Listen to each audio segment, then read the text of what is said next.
So guys, for the first step, you're going to head over to search and type in File Explorer. Click on it.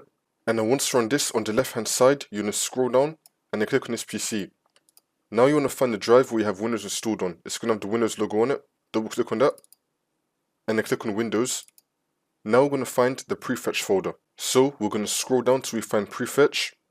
Here it is. You want to right click on it. And then click on Properties. And then click on Security. And then click on Advanced. And now this will come up. And then once you're on this, you're going to click on Change. And now in this box right here, you're going to type in everyone. You're going to type in everyone in this box and then click on Check Names, which is now going to underline everyone. And then click on OK. And now this will come up. It's going to say Replace owner on subcontainers and objects. You're going to tick this. Now you're going to click on Enable Inheritance. Now you're going to tick this. Replace all child object permission entries. And then click on OK. And then click on Yes. And then click on Yes again. You should now be able to open up the Prefetch folder. That's how you do it. If it's still not working, then just restart your PC, and then this should now fix your problem.